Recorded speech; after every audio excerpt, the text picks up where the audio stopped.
à fait honoré de cette invitation. Ça me fait plaisir de participer à cette construction sur l'histoire des services sociaux. D'abord, peut-être mentionner au niveau de la formation, maîtrise en service social avec une dimension plus clinique, puis par la suite un doctorat qui, lui, m'a dirigé davantage vers les politiques sociales et l'administration. De sorte que par la suite, j'ai beaucoup une carrière de gestionnaire, de fait, dans le domaine particulièrement des services sociaux, puisque j'ai débuté ici après les études. J'ai débuté au Québec en 1974, alors que j'étais directeur de services professionnels au CSS Richelieu. Puis, de là, je suis allé comme directeur général au CSS de l'Estrie, et où j'ai œuvré pendant 11 ans, avant de passer à la régie régionale de l'Estrie. Et dans un entre-deux, il y avait eu la participation comme commissaire à la commission Rochon. Alors, qui était un événement particulier pour moi parce que ça m'a donné une vision globale, en quelque sorte, de l'ensemble, à la fois de la santé, des services sociaux, et comme les deux sont assez sont interreliés, je dirais, au Québec, c'est d'autant plus important. Par la suite, je suis de la régie régionale. Je suis venu à Montréal au Centre jeunesse de Montréal. Mais encore là, je dirais, j'ai cumulé un intérim à l'hôpital Rivière-des-Prairies. Et suite à 7 ans de travail au centre jeunesse de Montréal, je suis passé... j'ai pris ma retraite de la gestion, mais je suis passé à INES, l'Institut national d'excellence en santé et services sociaux, et pendant quelques 5 ans. Et maintenant, je suis davantage un consultant auprès de directeurs généraux dans le réseau comme tel.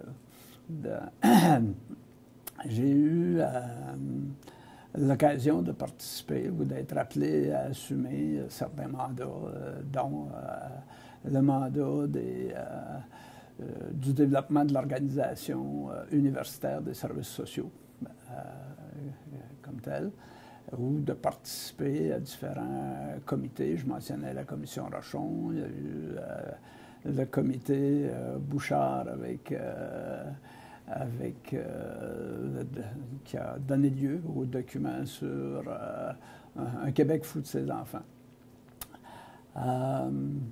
Voilà, en gros, j'ai beaucoup été, en quelque sorte, appelé à gérer dans des contextes difficiles, que ce soit en Estrie ou ici à Montréal, pour aider à relancer des établissements. C'était la même chose au niveau de l'hôpital de Rivière-des-Prairies, quant à toute l'orientation au niveau des personnes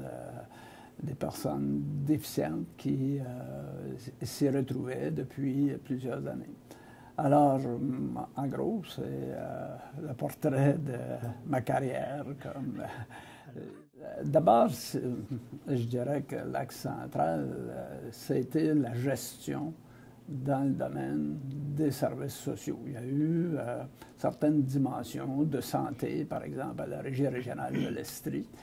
Et de même, dépendamment de comment on considère le secteur de la santé mentale avec l'hôpital Rivière-des-Prairies, mais c'est beaucoup celui de gestionnaires qui avait le goût de développer le secteur des services sociaux, qui souhaitait développer le secteur des services sociaux et qui souhaitait le faire avec en engageant les gens, en mobilisant les personnels à l'intérieur des organisations. Ce qui a fait que ce qui a caractérisé ma pratique même de la gestion, c'est de permettre à des gens, gestionnaires, intervenants, de se réaliser et d'innover dans le domaine des services sociaux.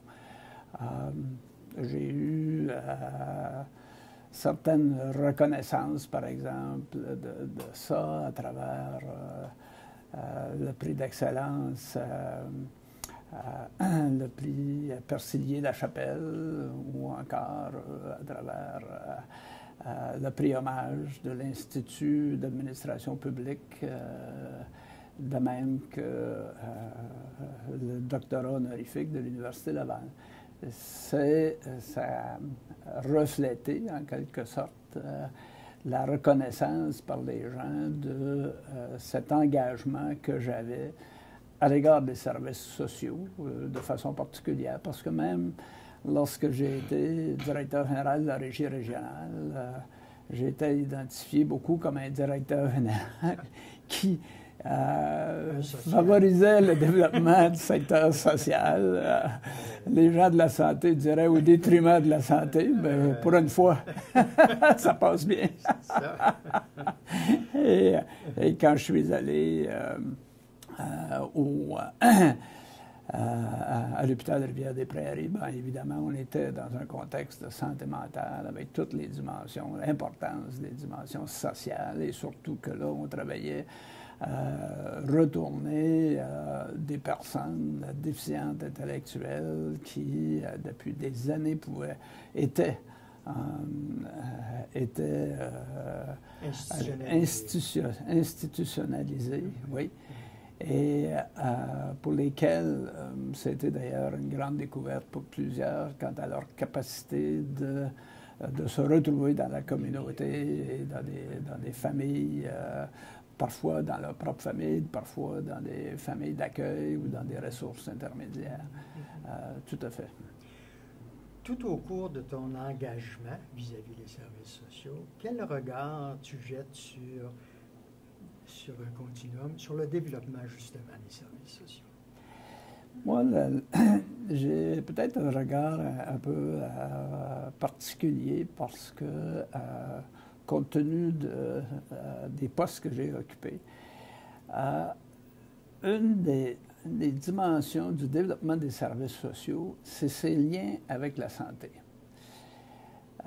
Je pense que c'est à la fois une force et à la fois une faiblesse, parce qu'on veut tous que les services sociaux soient reconnus en soi, pour eux-mêmes.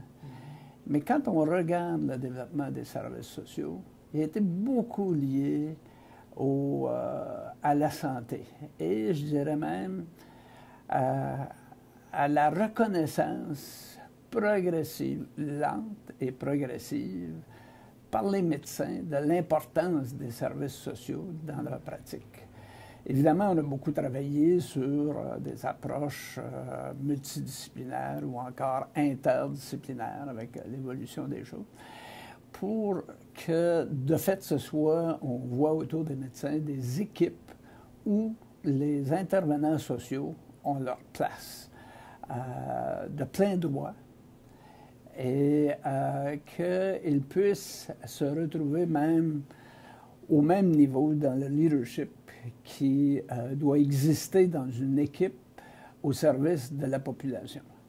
Alors, je pense que quand je regarde la trame du développement des services sociaux, je dirais qu'on le voit encore aujourd'hui. On l'a vu, par exemple, dans le domaine, même dans le domaine de la jeunesse, avec la pédiatrie sociale. Quand on regarde la pédiatrie sociale, les CLSC souhaitaient le développement des services aux jeunes et une organisation des services aux jeunes qui comprend de nombreuses dimensions dans le soutien comme tel des jeunes et de leurs familles. Mais ça a pris une expansion le jour où un médecin en particulier, a en quelque sorte introduit, on peut questionner la façon avec laquelle les choses se sont produites, mais il n'en reste pas moins que ça a permis davantage de reconnaissance de la dimension des services sociaux. Plus récemment, ce qu'on peut voir, c'est par exemple les GMF. Donc, ces cliniques médicales où on reconnaît que ça ne peut pas être uniquement le médecin. Il doit être accompagné. Et là, trop souvent, on en faisait quelque chose qui était santé, dans le sens où l'équipe, c'était le médecin et l'infirmière. Aujourd'hui, on en est rendu à parler du médecin, oui, de l'infirmière, mais aussi des services sociaux qui doivent absolument accompagner, qui doivent être présents au sein des équipes. Bon, c'est sûr, tout le contexte, par exemple, du développement des services aux personnes âgées vient s'inscrire à l'intérieur de ça. Mais on peut aller plus loin parce que quand on le regarde du côté de la santé mentale, quand on le regarde du côté de la déficience, et en déficience, c'est beaucoup plus le secteur social que le secteur médical qui est présent dans le domaine. Soit à travers les travailleurs sociaux, soit à travers des éducateurs, psychoéducateurs, mais quand c'est donc, globalement, je dirais, la trame de développement a été beaucoup associée à la santé en soi. C'est d'une part, on pourrait dire, une certaine difficulté parce qu'on veut cette reconnaissance des services sociaux, mais en même temps, c'est une opportunité parce que, justement, ça fait en sorte qu'il y a de plus en plus de reconnaissance du secteur des services sociaux. J'étais fasciné récemment à travers événements malheureux, là, par exemple celui des inondations, mais on l'avait eu plus tôt avec la situation, par exemple, à Mégantic, du déraillement d'un train. Et on a reconnu dans ces contextes-là l'importance, non pas simplement du social, mais de l'intervention psychosociale auprès des gens. On reconnaît de plus en plus dans notre société les difficultés que vivent les gens sur un plan psychologique et social. Les émotions qu'ils vivent à travers des situations sur lesquelles ils n'ont pas de contrôle en soi et pour lesquelles ils doivent avoir un soutien et pour mieux passer à travers la situation.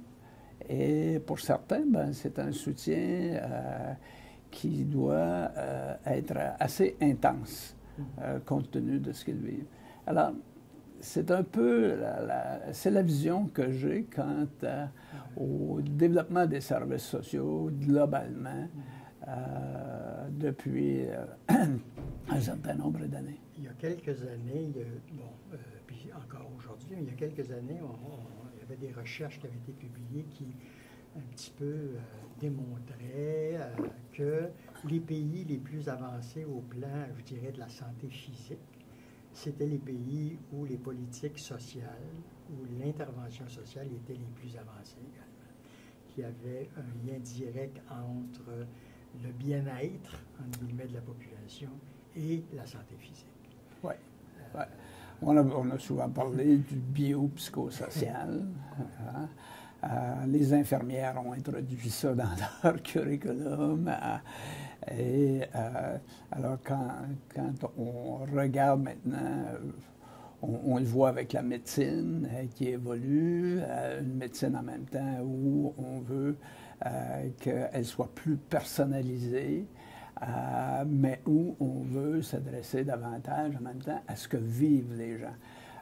Beaucoup, on reconnaît que les problèmes physiques sont beaucoup influencés par les contextes de vie, pas simplement des questions de pauvreté, mais aussi des questions d'accidents ou d'incidents dans la vie des gens qui fait qu'il y a là un besoin particulier et on se tourne de plus en plus vers le secteur des services sociaux en termes de réponse.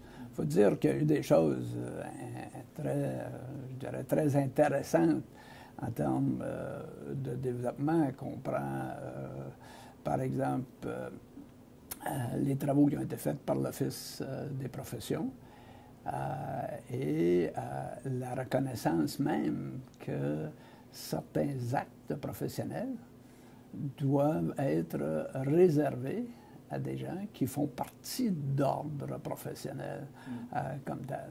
C'est une avancée importante dans la reconnaissance des besoins et des pratiques.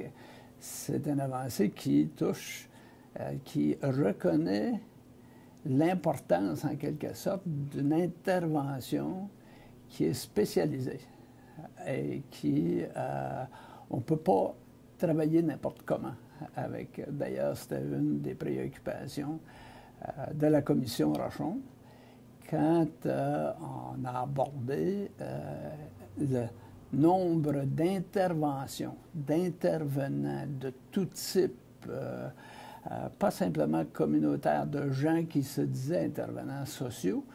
Et la commission faisait des recommandations pour que, de fait, on analyse tout ce champ-là et qu'on prenne des mesures pour assurer la protection de la population. Alors, c'est dire en même temps qu'on reconnaissait donc l'importance d'abord des problèmes qui étaient vécus et de la nécessité d'une certaine spécialisation à l'intérieur de ça. Et donc, ce sont des éléments qui se sont inscrits dans le développement là, des services sociaux. Une des difficultés, c'est tout le contexte économique à différentes périodes dans le temps qu'on a vu, que ce soit au début des années 80, que ce soit au milieu des années 90, avec le budget équilibré, budget zéro, que ce soit plus récemment à travers la réforme. Il y a la menace que j'y vois, c'est qu'à chaque fois, on veut resserrer en quelque sorte les pratiques. On l'a vu dans le domaine de la protection de la jeunesse, on a normé beaucoup les pratiques. Les intervenants, les professions réagissent à ça. Il y a un côté positif, mais il y a toujours une certaine menace à travers ça. Un côté positif parce qu'on a besoin d'être capable de bien justifier aussi ce qu'on fait. Et ça, peu importe les groupes, je pense qu'il faut faire la démonstration de la qualité du travail et on travaille dans un secteur qui touche les personnes et parfois on n'est pas capable de bien saisir tout l'impact qu'on peut avoir. Alors, donc, il faut être rigoureux. Il faut être rigoureux et je pense qu'on nous a amené, je pense à tout le secteur de la protection de la jeunesse, avec la dernière révision de la loi sur la protection de la jeunesse, toutes les pratiques, par exemple, d'encadrement intensif qu'on a réexaminées, le fait de garder en institution des jeunes, on s'est aperçu que nombre d'entre eux pouvaient être aidés à l'extérieur, sur une base. Alors, il y a cette dimension-là, mais en même temps, il y a toujours cette dimension de jusqu'où on va quand on norme et sur quoi on s'appuie aussi quand on norme.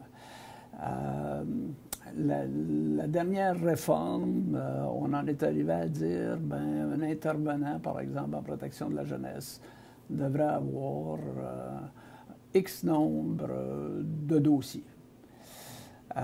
Ou encore,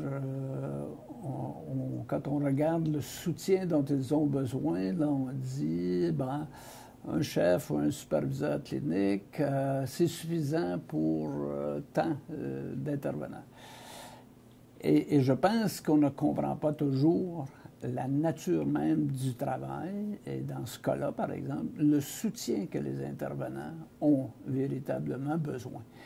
Oui, ce sont des gens compétents, oui, ce sont des gens, et faut absolument admirer le travail qui se fait dans des secteurs comme la protection de la jeunesse, comme la déficience intellectuelle, l'autisme, la santé mentale, l'itinérance.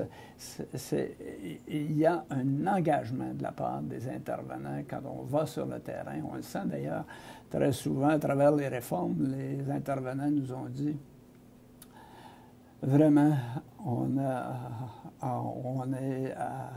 on n'y croit pas à la base. Très souvent, quand ces réformes-là se mettent en place, les intervenants se sentent perdus, mais là où ils se raccrochent, c'est à leur intervention auprès de leurs clients. Et je pense que je dirais, c'est un peu ce qui sauve le système très souvent. Parce que les réformes sont toujours des contextes de questionnement et on n'est pas toujours, c'est pas toujours clair comment les décisions se prennent. Pas quant aux grandes orientations, la volonté de dire oui, sur le plan économique, il faut s'assurer que ce qu'on met en place, ça répond aux besoins et qu'il y a une efficience, il y a une efficacité, il y a une performance. Je pense que c'est normal qu'on se retrouve là-dedans.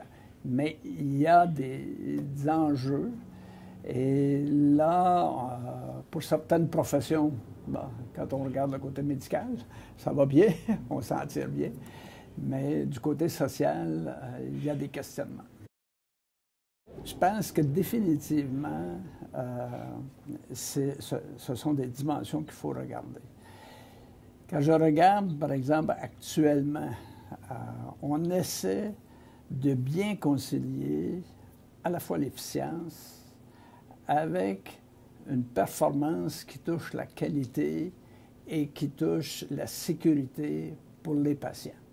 Je pense que les orientations, par exemple, en lien avec des thèmes comme la continuité dans les services, la prise en charge, la responsabilité des intervenants autour de ça, la personnalisation, la volonté de personnaliser, ça s'inscrit dans un mouvement de qualité en même temps qu'il y a ce mouvement de dire qu'il faut rendre des comptes de façon continue.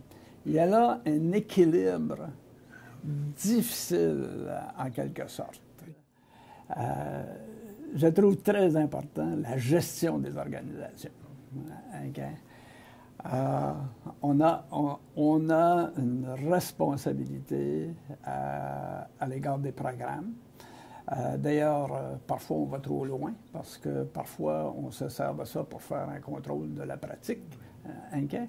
Alors, il faut essayer de distinguer des choses. Et oui, il est important le travail qui se fait par le professionnel, mais encore là, et le travail qui doit se faire au niveau de l'organisation pour favoriser que le personnel assume bien ses responsabilités. Il y a des choses, cependant, qui relèvent en même temps du personnel. Quand le gestionnaire tente de travailler pour qu'il y ait vraiment une approche d'équipe, On parle d'approche biopsychosociale, mais ça veut dire quoi? On parle d'approche interdisciplinaire. Il y a différents modèles. Oui, ça veut dire quoi? Et très souvent, ce qu'on a eu, c'est une certaine résistance de la part des intervenants à s'inscrire là-dedans. C'est pas facile. Il y a un niveau d'autonomie que les intervenants veulent. Il y a en même temps une vision qui est une vision qui touche la personne. Trop souvent, aussi, on a dit « Ah, le gestionnaire, il ne comprend pas la pratique. Hein? » Moi, j'ai toujours voulu dire « Je suis un gestionnaire professionnel préoccupé par les services à la population. Dites-moi pas que je suis simplement préoccupé par l'administration puis faire arriver le budget. » On n'est pas là. Okay? Et je pense qu'on a de très bons gestionnaires qui veulent travailler avec les intervenants, mais c'est pas quelque chose de simple. Il y a une complexité à l'intérieur de ça. Et il faut que le gestionnaire sache en même temps faire partager les objectifs à son équipe comme telle. Et ça, de haut en bas. Je veux dire, là, on a des enjeux de leadership. On a une vision, il faut voir ce que cette vision-là veut dire pour les gestionnaires comme pour les intervenants et à quel point on est capable d'arriver à partager. Je pense qu'on a eu du succès quand les visions ont été partagées à la fois par les intervenants et par les gestionnaires. Et d'où toute l'importance de la participation quand on veut faire des changements, de la communication, d'être proche des gens, de travailler avec les gens. Mais derrière ça, on reste avec des situations où on s'est donné des normes, j'y reviens, parce que je pense qu'on a besoin d'examiner comme il faut sur quelle base on met certaines normes. Est-ce que c'est appuyé par des pratiques probantes, des données probantes? Est-ce que on est capable de bien expliquer le pourquoi de ces normes-là? Je parlais du soutien aux intervenants. C'est une dimension. C'est parce que dans le secteur social, on reste toujours avec un certain flou à travers lequel il faut passer. Et on a voulu se donner, entre autres, dans le secteur social, des instituts universitaires pour être capable de, justement, pousser davantage la compréhension des problèmes psychosociaux, même qui touchent des politiques sociales. Et je pense qu'on a fait un pas important quand c'est d'ailleurs ça avait été d'ailleurs une recommandation de la Commission Rochon de mettre plus l'accent sur la recherche, l'évaluation dans le secteur des services sociaux. Je pense que d'abord, c'est dire que dans le domaine des services sociaux, on travaille avec des clientèles vulnérables. Et ça devient très important parce que on peut aider comme on peut aussi créer des difficultés pour déstabiliser sans mettre solution. Oui. Alors, il devient très important de faire de la recherche. Il devient très important de s'assurer d'une bonne formation de nos intervenants. Bon, c'est un peu ce qu'on a voulu reconnaître en même temps là, quand on a donné un mandat aux ordres professionnels à l'égard d'avoir un regard aussi sur la formation universitaire.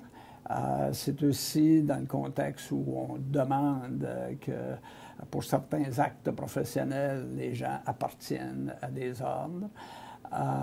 On favorise, pas encore assez, c'est clair, le développement de la recherche, le développement de l'évaluation.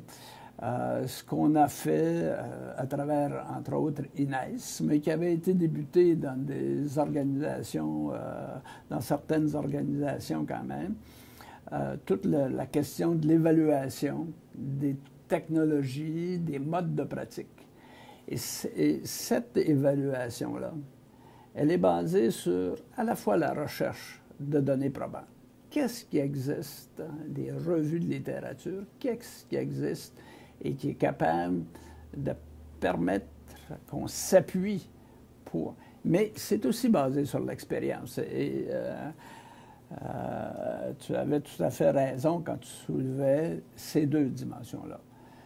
Ce qu'on veut, c'est, parce qu'on manque dans plusieurs secteurs, on manque de données, on manque d'informations.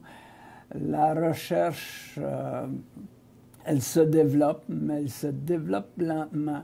C'est très souvent difficile de généraliser. On fait une étude, les clientèles ont telles caractéristiques, et quand on vient pour l'amener ailleurs, on s'aperçoit qu'il y a différents facteurs qui viennent jouer.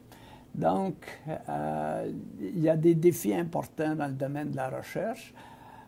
Par ailleurs, on voit qu'au niveau des expériences terrain, les gens arrivent à développer certaines approches, certaines pratiques et à constater des résultats en soi. Bon, là, ça crée un débat, évidemment, entre les chercheurs, les gens de la pratique et tout ça. L'autre élément dont il faut tenir compte, c'est celui de l'environnement. Quand on fait de l'évaluation, il faut être capable de bien voir les contextes de vie des gens. Bon, ça fait partie des défis, mais c'est d'où l'importance de mettre ensemble les différentes approches, les différents facteurs, l'expérience, la recherche elle-même. Il faut voir aussi, très souvent, on en arrive aussi, on peut arriver à des recommandations. Est-ce qu'on est dans des milieux qui sont prêts à recevoir les recommandations? Que ce soit sur le plan politique, et je pense qu'on doit associer le milieu politique à nos travaux pour qu'il y ait une meilleure compréhension. On doit associer le milieu à ceux qui travaillent au développement des politiques sociales pour qu'il y ait une meilleure compréhension puis qu'on soit capable d'évoluer. Depuis quelques années, quand même, on a développé cette approche d'évaluation des technologies, des modes de pratique. Le ministère lui-même, quand il a confié le mandat à INES comme tel, c'est définitivement ce mandat qu'il a confié pour être influencé, mais sur la base vraiment de la recherche et en tenant compte justement de l'expérience terrain. Okay? Il y a, je pense que c'est un mouvement qui s'est développé. Il s'est développé d'abord dans le domaine de la santé. On l'a vu de façon particulière autour de certaines pratiques, de recommandations qui ont été faites. Bon, on le voit beaucoup dans le domaine des médicaments, évidemment. Okay? Mais on est en train de développer dans le secteur des services sociaux les mêmes approches avec des attentes claires qui nous viennent du ministère en soi. Je dirais, par exemple, Inès s'était fait interpeller sur l'intervention en autisme. Pouvons-nous évaluer la nature des interventions parce qu'on s'était aperçu qu'il y avait une demande croissante et de façon très importante. Et là, le ministère a voulu savoir si les approches actuelles, évidemment, il y avait derrière ça des enjeux de coûts et tout ça, mais en même temps, c'est venu aider le ministère dans sa prise de décision et ses orientations Et plus récemment, on a vu des investissements de la part du ministère dans un secteur comme celui-là, basés sur des approches bien définies sur la façon de... Bon. Alors, mais moi, je pense que c'est ça qui est important. Évidemment, il y a un danger que les gens reconnaissent. C'est toujours que ce soit à travers l'évaluation ou que ce soit à travers la recherche, on veut beaucoup que ce soit branché sur les liens avec la pratique. Alors, c'est d'ailleurs ce contexte-là qui a amené le développement de nos instituts universitaires, nos centres affiliés universitaires. On voulait les liens. Bon, c'est pas unique au domaine de la santé et des services sociaux, c'est vrai dans le domaine industriel, etc. Le questionnement que les gens ont, c'est qu'advient-il de la recherche fondamentale derrière? Bon. Mais c'est un mouvement qu'on a, et je pense, moi, qu'on a besoin des deux. On a besoin de la recherche fondamentale, elle se situe davantage dans les milieux universitaires, mais on a besoin d'une recherche qui est orientée aussi sur le soutien et la prise de décision de nos politiciens, de nos grands décideurs sur le plan social. C'est majeur en termes d'orientation. Je ne suis pas un expert dans le domaine de la formation comme telle. Ce que je vois sur le terrain, encore aujourd'hui, c'est dans certains secteurs, ça me paraît plus proche de la pratique. Dans d'autres, ça me paraît plus général comme tel. Et là, sur le terrain, ce qu'on voit, c'est l'importance de la mise en place de programmes de formation par les employeurs.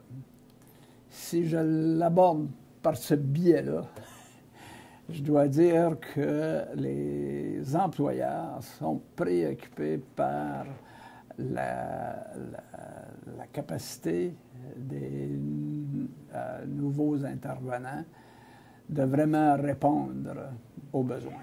On peut le voir avec tous les programmes qui ont été mis en place dans le cadre, par exemple, de la protection de la jeunesse, même dans le cadre des services en CLSC, les services aux jeunes, par exemple. On parle du PNF qui a été mis en place. Donc, qui était le plan national de formation. Ça vient dire un certain nombre de choses sur l'adéquacité entre les programmes des milieux universitaires avec les besoins du terrain comme tel. Pour moi, ce n'est pas une question nécessairement facile. Parce que quand on le regarde même dans différents domaines,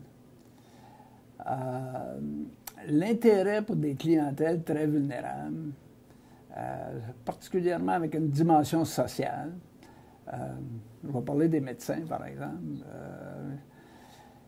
Ça a pris combien de temps avec que les médecins commencent à s'intéresser à la gériatrie, gérontologie? Voilà un secteur qui n'avait pas de statut en soi. Une clientèle très vulnérable, les maladies chroniques. On n'est pas... Quand on arrive dans le secteur des services sociaux, tout le domaine de la protection de la jeunesse, par exemple, ça présente un défi. La société est continuellement en train de poser des jugements sur les évaluations qui sont faites. Des fois, c'est... oui, des fois, c'est... on a pris un enfant en charge, on n'aurait pas dû. D'autres fois, on ne l'a pas pris en charge, on aurait dû. Il se passe des crises, des situations, et ça rend les choses difficiles. Moi, je pense que les employeurs ont aussi un mandat qui est d'intéresser les jeunes, par exemple, à des secteurs d'activité qui sont de pratique, qui sont difficiles en soi, d'être capable d'en montrer les défis, d'être capable d'en montrer le soutien. On a là des enjeux importants. On ne peut pas recevoir des jeunes puis juste les laisser aller sur la base de leur formation. Alors, je pense que il y a des enjeux quand on arrive à certaines clientèles qui font en sorte qu'il y a une responsabilité à la fois de l'université, mais il y a une responsabilité aussi des employeurs. Et je dirais du ministère. Il faut, tu sais, quand on veut des infirmières, on fait de la publicité en fonction des besoins, puis on présente les défis. Est-ce que dans le domaine social, on est capable de faire la même chose? Il faut aussi que le domaine social, qu'on ne voit pas simplement ce qui se fait sur le plan institutionnel, qui est directement financé par l'État, mais il y a tout le communautaire aussi. Et c'est intéressant de voir comment nombre de jeunes vont dans le communautaire avant de venir dans les institutions. Alors, ça vient dire des choses sur les modes de pratique, c'est comme ça peut dire des choses sur les difficultés aussi d'obtenir des postes dans le réseau, de telle sorte que les gens se tournent vers d'autres secteurs. Mais il y a là des dimensions qu'on a besoin de regarder et d'approfondir. Mais là, on revient toujours aux mêmes dimensions. C'est, je dirais, jusqu'à un certain point, une force de la réforme actuelle, c'est d'arrêter de travailler en silo. Nos organisations, même par rapport aux communautaires, ont travaillé en silo. Bon, le communautaire a toujours de la difficulté à bien se faire reconnaître. Et il est essentiel. Alors, et quand nos jeunes s'inscrivent, travaillent dans le secteur, par exemple, jeunesse, et c'est vrai dans d'autres secteurs, l'itinérance, ce qu'on voit, ou le domaine de la santé mentale, ce qu'on voit, c'est qu'ils ne sont pas, à partir du moment où on ne se sent pas seul, parce que ce que tu soulèves, c'est la capacité de travailler, de faire chacun notre bout auprès d'une même communauté, un même groupe de personnes avec des difficultés. Et dans ce contexte-là, les gens voient là de beaux projets. Et ils sont enthousiasmés par rapport à ça. Alors, l'enjeu, c'est qu'ils se soutiennent entre eux. Alors, ils se soutiennent entre eux. Il y a la plupart du temps un responsable de projet qui travaille avec eux, qui assure tous ces liens. Et ça fait en sorte qu'il y a un développement qui se fait aussi au sein du groupe et qui fait que, oui, on est prêt à prendre en charge et à travailler dans ces cadres-là comme tel. Alors, je pense que c'est là une des forces quand on travaille ensemble. Et c'est une des choses qu'on essaie de créer actuellement à travers la réforme. Mais ça ne peut pas être juste institutionnel. Il faut aussi que ce soit avec le milieu communautaire et qu'on partage la responsabilité. C'est une responsabilité sociale, une responsabilité de société à l'égard. Et c'est une approche de population qu'on a besoin d'avoir. Particulièrement en ce qui a trait à faire attention à certaines dimensions. C'est que très souvent, à travers les réformes, et ça, c'était des points cruciaux quand on regarde des réformes basées sur des situations économiques, pas toujours basées sur les pratiques. Mais on en a fait, on a créé des commissions, la commission Rochon, on a créé la commission Claire, et qui ont été plus orientées sur l'organisation du système, les pratiques professionnelles qu'ils ont remis en question, où on a interpellé comme tel. Ce que je trouve qui a été souvent une grande difficulté, c'est la façon d'aborder les changements. On a abordé les changements en disant aux gens, ce que vous faites n'est pas bon. Et ça, pour moi, c'est un enjeu majeur. Les gens y agissent, les gens travaillent avec des convictions, sont très engagés. Il faut des gens engagés pour faire le genre de travail, que ce soit dans le milieu institutionnel, que ce soit dans le milieu communautaire. La dimension sociale exige des gens qui sont très engagés, qui croient, qui veulent aider les individus, les groupes, les populations, les familles. C'est clair. Et quand on leur arrive puis qu'on annonce une réforme, que très souvent, on veut cacher la dimension un peu économique qu'il y a derrière ça et qu'on dit, ben là, on n'a pas les bonnes pratiques, on n'a pas les bonnes façons de faire. Peut-être qu'on est rendu, peut-être que la recherche nous a aidés, peut-être qu'on a fait une évolution, on a une meilleure compréhension qui fait qu'on est prêt à passer une nouvelle étape. Mais il ne faut pas discréditer le passé. Les gens ont travaillé avec engagement sur la base des connaissances qu'ils avaient. Et ils nous ont menés là. Et ils nous ont menés là. Ils nous mènent à une nouvelle étape aujourd'hui. Alors, peut-on vraiment avoir une approche qui reconnaît? D'ailleurs, ça nous ferait faire probablement des pas beaucoup plus rapides quand on amorce les nouvelles façons de faire. Si on avait reconnu au point de départ la qualité du travail, puis si on était capable de bien expliquer aujourd'hui pourquoi maintenant on transforme. On ne transforme pas juste pour des questions économiques, on transforme. Oui, il y en a des questions économiques derrière, mais il faut être capable de le dire.